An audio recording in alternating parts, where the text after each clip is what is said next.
Ladies and gentlemen, the story you are about to hear is true. The names have been changed to protect the innocent.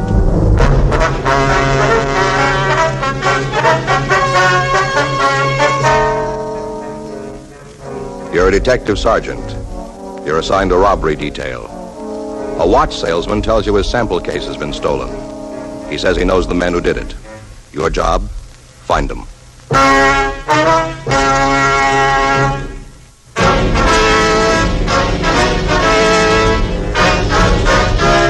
Dragnet, the documented drama of an actual crime. For the next 30 minutes, in cooperation with the Los Angeles Police Department, you will travel step by step on the side of the law through an actual case transcribed from official police files. From beginning to end, from crime to punishment, Dragnet is the story of your police force in action. It was Tuesday, October 4th. It was cool in Los Angeles. We were working the day watch out of robbery detail. My partner's Frank Smith. The boss is Chief of Detectives Thad Brown. My name's Friday. We're on our way into the office, and it was 7:46 a.m. when we got to room 27A. Robbery. I'll check the book. All right. Anything for us? No. Say you took Faye to the movies last night. Well? Yeah, darn good double bill. Mystery and a comedy. Sure had me fooled. What? The mystery had me fooled. I never can figure out who done it. Yeah. It was this rich society girl. Mm-hmm. She lived in a penthouse, top floor, real modern kind of glass. Yeah. Mm-hmm. Well, we found her lying outside in the roof garden part, and the doors were all locked, and the police had to break them down to get in. As soon as they got in... Yes, sir. I'd like to report a robbery. Is this the right place? Yes, sir. You want to sit down? Oh, thanks. My name's Liggins, Russell Liggins. Would you spell it, please? Yeah, it's Liggins. Liggins. Mm-hmm. This is Frank Smith. My name's Friday. I'm pleased to meet you. How you doing? I suppose you tell us what happened, Mr. Liggins. Be okay to smoke? Sure, go ahead. You fellas care for a cigarette? Yeah, thank you. Here, I have a light. Frank? Thanks. Thank you. Well, it was my own fault to begin with. It just wasn't using my head. Uh-huh. The company ought to fire me. I wouldn't blame them if they did. What company is that? Sentinel Watch Company up in Seattle. I see. It's a new outfit. They import movements from Japan and put them in cases over here and wholesale them, you know? Mm-hmm. I'm one of their head salesmen. I came down for the Jewelers Convention. I see. The convention ended yesterday, and I was supposed to leave for home this morning, 9 o'clock plane. I guess I have to take a later flight now. Yes.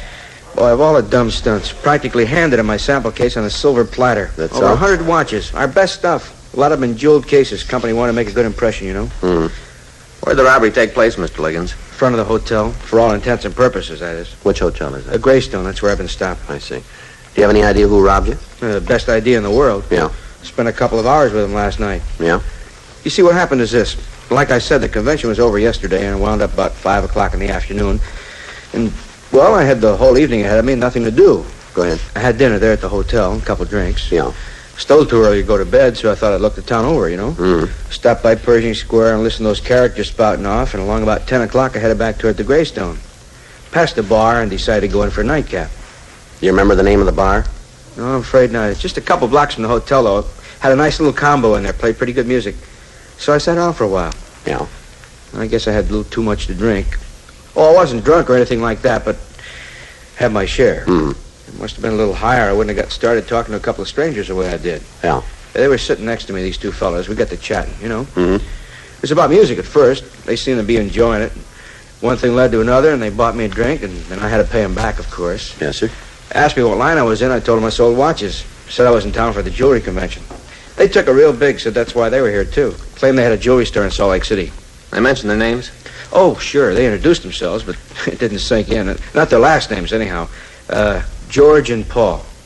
Yeah, that's all I can remember. Mm-hmm. What happened then? Well, they started complaining about the quality of the watches they'd been shown. Said they hadn't seen anything worth buying. Well, so I asked them if they'd looked at my samples, and they said they didn't think so. Mm-hmm. I offered to make an appointment to show them my stuff. Figured I could stay over an extra day on the chance of making a good sale. And they said that wouldn't be necessary for me, you know, to stay over. Said they could meet me this morning before I left for the airport. Well, did you set up an appointment? Yes, sir. I told them it'd have to be early if I was still going to catch my plane, and that was fine with them. The earlier, the better. Agreed to meet me at 7 a.m. They even offered to drive me to the airport. Couldn't ask for anything more than that, could I? No, sir. Well, anyway, I come downstairs about 6:45 and checked out, and they were supposed to pick me up in front of the hotel. Yeah. Well, about 5 or 7, they come by. I hopped in the car, and we drove off. And we hadn't gone more than a mile or so, and they pulled over and parked. Quiet street, not much traffic. I asked them why they were stopping there. I figured on showing them my watches out at the airport. They said they wanted to look at them now. What was that again? They said that they want to look at them right now, in the car. The watches? Yeah. Go ahead. And it struck me as kind of funny. I didn't see where it would make any difference. And I opened up the case, and they just sort of glanced inside. And then one of the fellows, the one named George, he took out a gun, started shoving me through the door. And I tried to argue with him. I wasn't getting anywhere, though. Pulled a gun, huh? Yeah. And he, kind of pushed me with it. And finally, I asked him to please at least give me my suitcase. I said it wouldn't be worth anything to them, but I needed it. And they tossed it out on the street beside me and drove off. I see. What about your wallet? Did they take your wallet, too? Oh, no, just the sample case. I guess they were in a hurry, didn't want to spend a lot of time there in the street in broad daylight or something. I see. As soon as they left, I started looking around for a cab. Had to walk a couple of blocks before I found one. And then I got him to bring me right here. What kind of a car did they drive, do you know?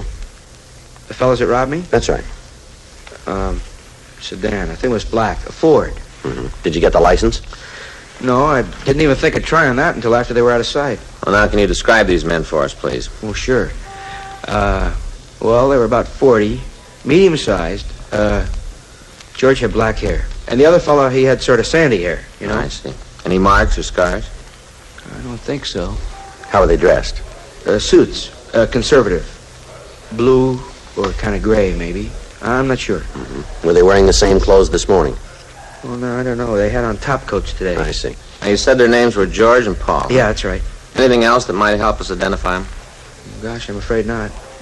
Do you have a list of serial numbers from your watches? Well, yes. May we see it?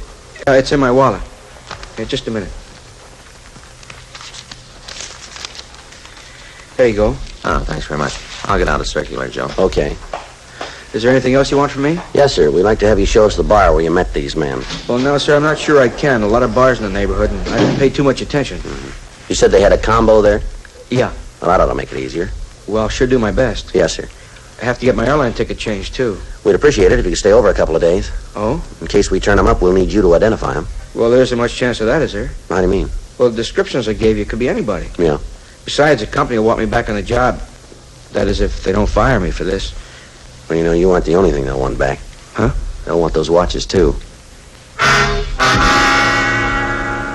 Frank and I checked the M.O. and the descriptions Russell Liggins had given us with the stats office. They came up with 11 possibles. We took the names to R&I and pulled the packages. Liggins was unable to identify any of the mug shots. 10:13 a.m., we cruised the vicinity of the Greystone Hotel looking for the bar where Liggins had first met the suspects. He told us the Green Hat Cafe on 6th Street seemed familiar, but he wasn't certain. We left him in the car and we went inside to interview the bartender. Look, you boys know me. I run a nice, clean place. Don't even cut the liquor. Yeah, sure. I ain't caused you no trouble. Why don't you lay off? Just a couple of questions for you, Sam. Sure. A couple of questions. Next thing I know, I'm testifying in court. You got something you ought to testify about? No, of course not. I'm just talking. Well, then talk to us, huh? Okay. What do you want? You on the job here last night? Yeah. All evening. All evening. I got a little combo working in the joint now. They cost money. There's nothing left over for extra bartenders. You see that fella out in the car? Where? Right over here, Sam. Lean over. See, out there. Yeah, I see him. Take a good look at him. All right, I look good. He ever been in your place? Like when? Last night. The bar was real crowded last night. Music helps the business. He might have been here. Well, yes or no, Sam? Yeah, he was here. Alone? Yeah, he came in alone. He took that stool over there, had a few drinks, and left. Did he talk to anybody? He talked to me. What'd he say? He liked the music, that's about all. Who else he talked to? A girl sitting next to him. Who was she? Well, I don't know her name. She comes in once in a while, kind of nice looking. There were a couple of men in here, too, weren't there, Sam? Well, there were a lot of guys. Why? Well-dressed, middle-aged? Could be. They talked to him, too, did they? The fella in your car? Same guy, yeah. Well, if they did, I didn't see him. Had quite a conversation. I didn't hear it. Music's pretty loud. Who were they, Sam? Look, I don't ask for a driver's license unless the guy looks like he's under Come 21. on, Sam. Who are they? He's conning you. That friend of yours out there. Yeah. End stool, that's where he sat. Uh-huh. The girl was next to him the whole evening. Well? He couldn't have talked to nobody else.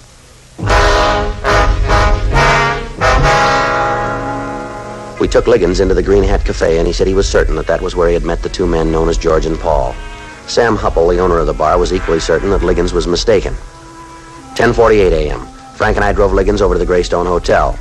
While he went inside to re-register, we talked with the cab drivers who were stationed at the stand next to the main hotel entrance. One of them told us he had been parked there from about 6:30 until 7:15 a.m. that morning. Thought I was never going to give me a fare. When it starts like that, the whole day's shot. Look at me now. Been sitting here for the last 25 minutes. Did you see a man come out of the hotel about 5 minutes to 7? I was watching those doors real anxious. If he came out, I saw him. Same fellow we just let off. Oh, You remember him? sure. Did you notice the car he drove off in? You kidding? What do you mean? This hack of mine. Huh? He was my first fare this AM. You picked him up here. That's right. Wasn't 5 or 7, though. Closer to 7:30. Where'd you take him? City Hall. We went into the hotel and talked to the desk clerk. He told us that Liggins had been assigned the same room he had previously occupied, 417. He also told us that he was almost positive Liggins had not carried a sample case when he checked out that morning. We talked to the bellhop who had brought down Liggins' baggage. He said Liggins had only one suitcase. 11:13 a.m. Frank and I went up to room 417. Come in. Yes, sir. Yes, sir. It's very kind of you. Oh, I'll be with you as soon as I get off the phone. It's okay. Yes, sir. Well, a day or two, I guess, if that's all right. No, they didn't take my money. Thanks, I can manage. Oh, just one thing. Would you ask one of the girls to call my wife and explain the delay? Oh, thank you very much, sir. Bye. Well, I was just talking to the boss in Seattle. Mm-hmm. Says it's all right for me to stick around a few days. Good. Now, you really think you can find those guys that fast, huh? Well, we may not have to look for him. What do you mean? We've been checking your story, Liggins. Yeah? Leaks like a sieve. That lousy bartender, huh? You taking his word against mine? No, we got more than the bartender. Oh? The cab driver says he picked you up here at 7:20 and drove you down to City Hall. Well, he's crazy. You can have it in person. He must have picked up somebody who looks like me, that's all. We talked to the bellhop who brought down your luggage. There wasn't any sample case. I carried it myself. I wasn't going to let a bellhop handle something as valuable as that. Mm-hmm. He just didn't notice it, that's all. The desk clerk didn't notice it either. Well, I stood in front of his desk when I paid up.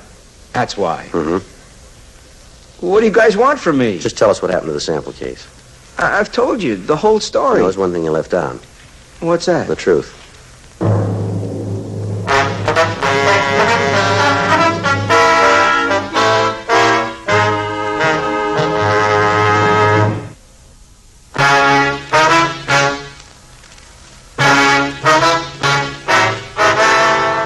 We continued to question Russell Liggins in his hotel room. He insisted that he'd been telling us the truth. We confronted him with the cab driver, the desk clerk, the bellhop. He refused to change his story. 1:05 p.m., we drove Liggins down to the city hall for further interrogation. How much of the watch is worth? Wholesale or retail? Both ways. About 4,000 wholesale, maybe 10 retail. That's a lot of money. Well, Is sure. your boss upset? Well, he wasn't very happy about He's it. insured, isn't he?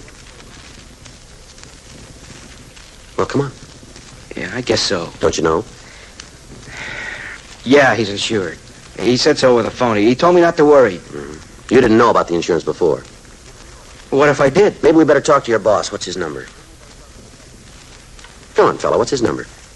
Well, what are you going to tell him? That you've been handing us a line about being robbed? Well, you think I robbed myself? Is that what you're getting at? What else can we think? Oh, you're crazy. Where are the watches? Somebody stole them. Yeah, George and Paul. Look, okay. It wasn't George and Paul. Go ahead. I made it up. The whole thing about them. You know, the fellas. I had to tell you something. Sure you did.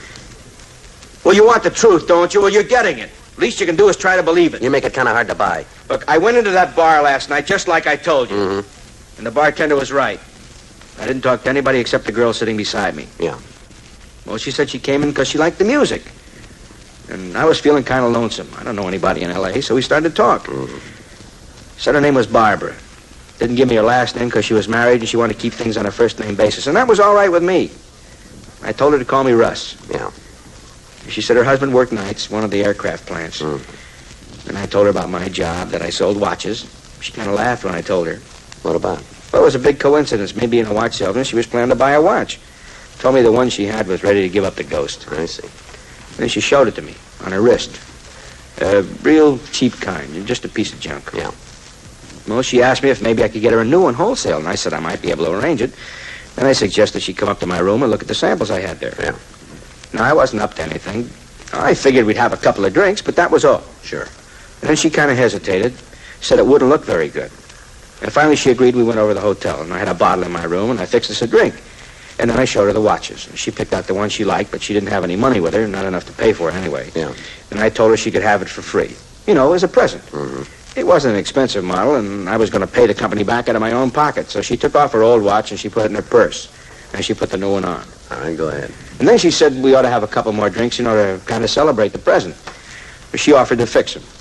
Well, maybe she put something in mine, or maybe they were just strong. I don't know. Anyway, I don't remember much after that. What'd you do, pass out? Yeah, I guess so. Next thing I knew, it was morning, about 6:30, and I'd fallen asleep on the bed with all my clothes on. Yeah. That must be why she didn't take my wallet. All right, what happened then? Well, I didn't think anything was wrong. I couldn't remember when Barbara left, but I've blacked out before when I've had a little too much. Yeah. So I took a shower and I got dressed. And it was while I was dressing I noticed the sample case was gone. I looked everywhere for it. You figure she took it, huh? Now, who else could have? Well, maybe. Boy, you guys are pretty hard to convince, aren't you? Well, why didn't you tell us about Barbara when you first came in here? Well, I was thinking of my job. Yeah. Boss just promoted me a couple of months ago. I'm doing pretty good. I'm making fair money. Is that so? Yeah, if he ever found out I let some dame roll me in a hotel room, well, I'd be out of my ear. All right. And that's not all. I got a wife. Helen, that's her name. You guys married? He is. Well, maybe he'll understand.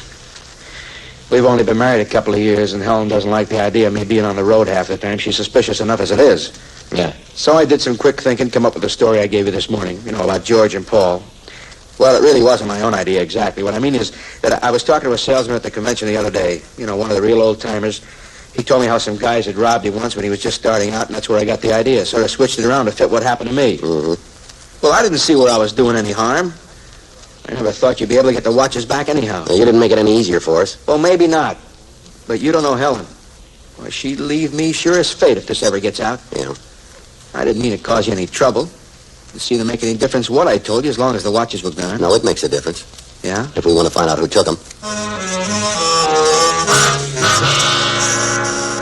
3:15 p.m. We went back to the Greystone Hotel and talked to the manager. He gave us the home telephone number of the elevator boy who had been on duty the previous night.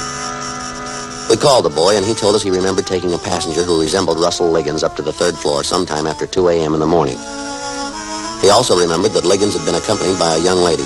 He did not remember bringing the lady down, but he suggested that she might have used the stairs. We called the crime lab, and they went over Liggins' room. They found no useful fingerprints or other physical evidence. 5:15 p.m., we went back to the office. Liggins gave us a description of the girl known to him as Barbara. We showed him some mug shots, but he was unable to identify any of the women. 7:18 p.m., Frank and I again interviewed the bartender at the Green Hat Cafe. Well, what did I tell you? Just a couple of questions, that's all. Next thing I know, you guys have moved in for the winter. All right, Sam, now take it easy. Have I got any choice? You remember the girl Liggins was talking to in here last night? So it's a girl now. I thought it was two guys. Oh, come on, Sam. You mentioned her yourself. I never figured you fellas believed anything I told you. We want to know who she is. Just a girl, that's all. She comes in once in a while. She got a name? Never introduced herself. She live in the neighborhood? I don't know. Well, who does? Look, this Liggins is a character. He's already taken you for one ride today. Now, why don't you get off? We'd like to get in touch with her, Sam. Get in touch. You going to help? Well, how can I help you? I don't know her name. I don't know her address. Yeah, well, maybe you can find out. I busted my crystal ball just the other day. All right. We'll send in a couple of uniforms to watch your joint for a few days. You got any objections? Well, sure. Cops make me nervous. Like the customers nervous, too. Maybe you got the wrong kind of customers. What are you going to do? All right, talk to Jeanette. Jeanette? Yeah, the waitress. She's in the back room eating her chow. She know the girl we're looking for? Yeah, they're real buddy-buddy. Spend half their time chinning together. Never get any work out of Jeanette once the other one comes in. All right, Sam, thank you. You know, there's something been worrying me. What's that? Whenever you guys show up, I make up my mind you're not going to get any answers from me. I'm not even going to give you the time of day. And then what happens? I end up telling you everything you want to know. Maybe you just like us, Sam. Yeah, that's what's been worrying me.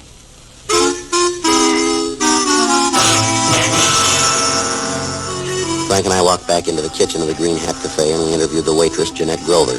She told us that her friend's name was Barbara Hooper. She also told us that she had no idea where Barbara lived. Used to have a room over on Western, but she moved when she got married. How long ago was that? 3 weeks. Oh, no, let's see. It's longer.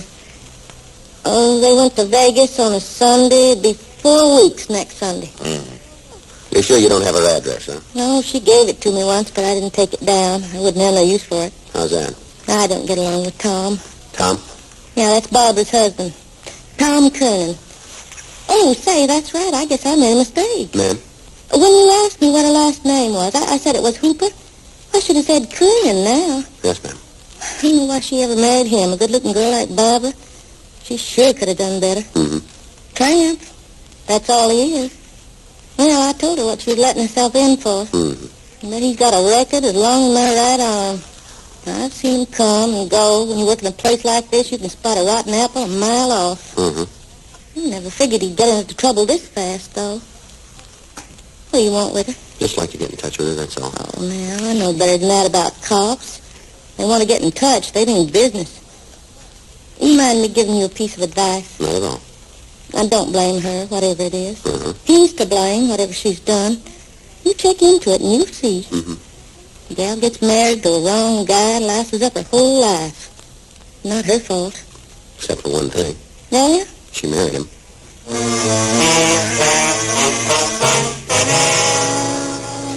We went back to the office and ran the name Thomas Kernan through the record bureau. They came up with a package. Kernan had served time for burglary and was now on active parole. We checked with Fred Galloway at adult parole. He told us that Kernan's last known address was an apartment on Western Avenue. We drove out there. It's down here. Yeah. Here it is. You all set? What do you mean?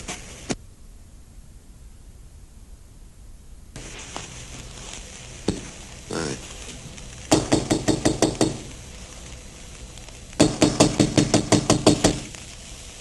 Al, what do you want? Come on, open up. Okay, keep your hat on. Police officer, stand still. Oh, he's moving. He's clean, Joe. Where's your wife? Out. Out where? I don't know. She wasn't here when I came home. We'll look around. Be my guest. I always knew you guys rode as ex-cons. That ain't no surprise, but I didn't know you started picking on our wives, too. Yeah. She's a nice kid. Mm-hmm. Let's start in on her. You can stay on my back. I'm used to it, but let her alone. Joe? Yeah. I found this case in the closet. The watch is still inside. Most of them, anyway. All right. The heck's that? You didn't know about this? Of course not. Yeah, sure. I never saw him before. Your wife did. Hmm? How soon will she be back? I don't know. We'll wait. Up to you. Never saw those watches before in my life, I'm telling you the truth. You bet you are. Even if Barbara did take them, that don't make me guilty of anything. No. Stupid broad. If you start making with a question, she'll spill the whole deal. But you didn't know anything about it. Maybe I knew she was looking for a setup. What does that prove? Some setup. Guy with a suitcase full of watches. Busy dame didn't even know they had serial numbers on them. What a brain. First job she ever pulled, she gets picked up. Mm-hmm. Time I was her age, I pulled half a dozen. The cops hadn't even tumbled once. You're real bright. That's the use. They won't learn. Tried to teach her the ropes. Gets picked up on her first job. Yeah, you should have expected that. Why? What do you mean? Look who taught her.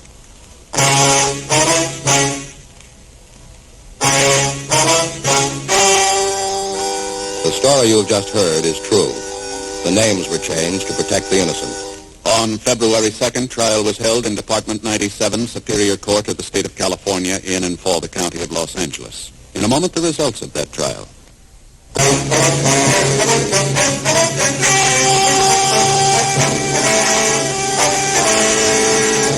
Thomas Carew Kernan was returned to the adult authority for violation of parole. Violation of parole is punishable by the term not served. Barbara Jane Kernan was found guilty of grand theft, 1 count. Grand theft is punishable by imprisonment in a county jail for not more than 1 year, or in the state prison for not less than 1, nor more than 10 years.